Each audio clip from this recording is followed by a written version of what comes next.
Bien. Monsieur Camara, que savez-vous du général Kandé Touré, directeur du cabinet du ministère de la Défense? Vous le connaissez bien? Oui, je connais le général Kandé Touré, paix à son âme.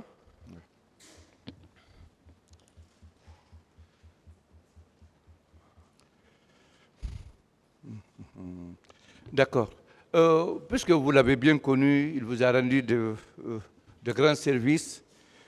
Pourquoi envoyer une troupe dirigée par M. Pivi chez lui pour piller sa maison?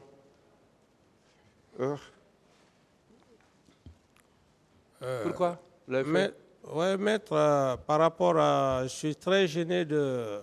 Je suis tenu obligé d'ailleurs de répondre à cette question parce que l'homme que vous êtes en train de parler, quand j'ai pris le pouvoir, c'est grâce d'ailleurs à cet homme et certains officiers généraux. Je veux parler du général Sampil à l'époque et aussi des autres généraux qui sont, d'autres sont encore vivants. Et lorsque vous me posez cette question, je veux juste vous dire que l'homme qui est devant vous n'est pas un homme ingrat. Quand j'ai pris le pouvoir au camp Alpha Yaya, c'est moi qui ai pris la décision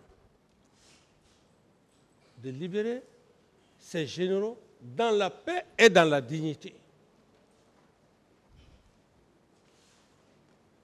Et pour preuve, si je suis allé en Allemagne, cet homme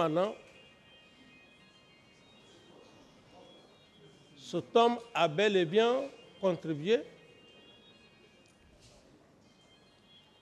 Monsieur Camara, il veut savoir si vous avez envoyé le colonel Claude Pivi pour piller le domicile de ce dernier.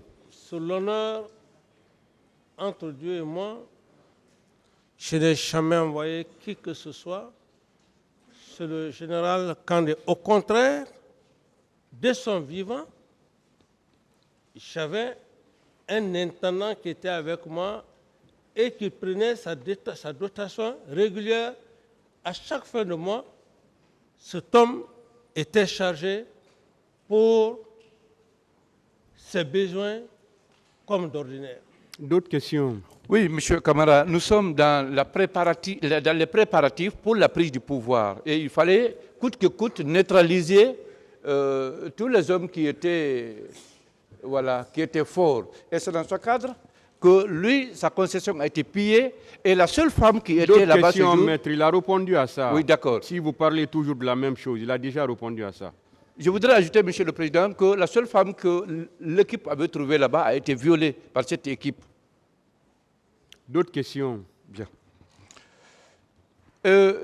Quand vous êtes revenu de l'Allemagne, vous avez trouvé qu'on vous a déjà remplacé à la section carburant là-bas par M. Saloum Fofana. Pourquoi vous avez aussi fait organiser le pillage de son domicile? Vous dites? Quand vous êtes revenu de l'Allemagne, vous avez trouvé qu'on vous a déjà remplacé. La place que vous occupiez était déjà occupée par M. Saloum. Pourquoi vous l'avez fait violenter, vous avez fait piller sa concession? Non, je pense que ce sont des... Dans les préparatifs. Bon, je me dis que, quelles que soient toutes les questions que vous allez poser, la dignité de l'homme et l'honneur de l'homme appartient à Dieu. Tout ce qui est monté dans le souci de rendre plus petit le capitaine Dadis, c'est Dieu qui rend petit un être humain. C'est en cela que j'y crois. Par rapport à ces allégations, je dis bien bel et bien allégations, cet homme ne connaît pas ce qu'on appelle pillage. Sinon, Dieu ne m'aurait pas donné la chance de gérer votre nation. Parce qu'on ne gère pas une nation parce qu'on le veut. C'est Dieu. D'accord.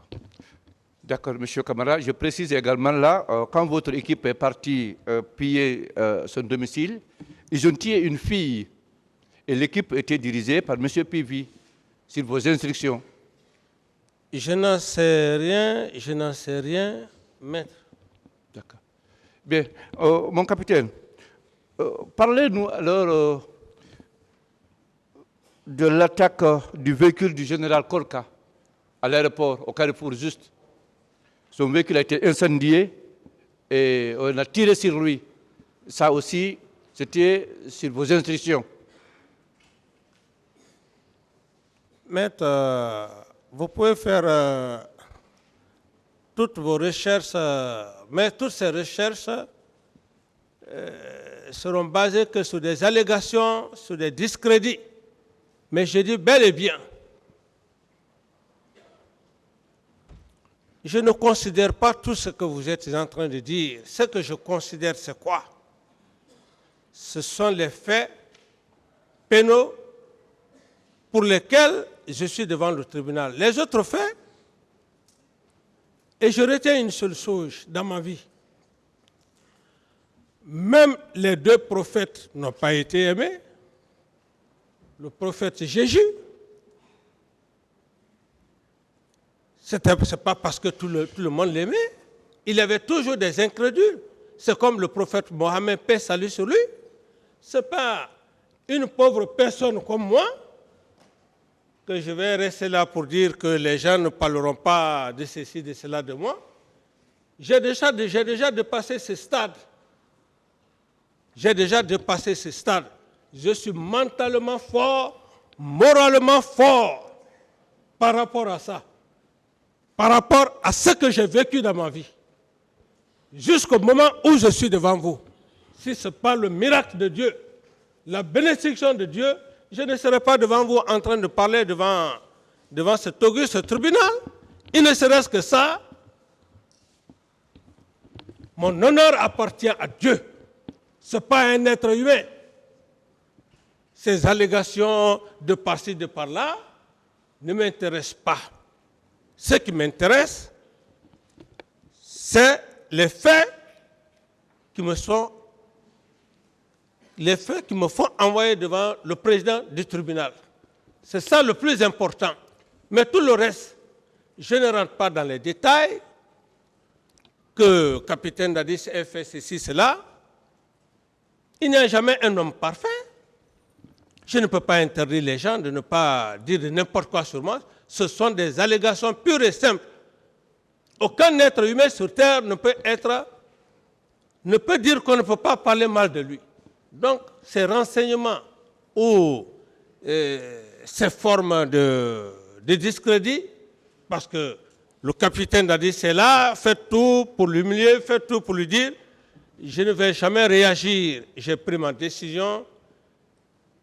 Je suis un officier d'état-major, j'ai le moral, j'ai le mental. D'autres questions? Je ne réponds pas à cette question, maître. D'accord.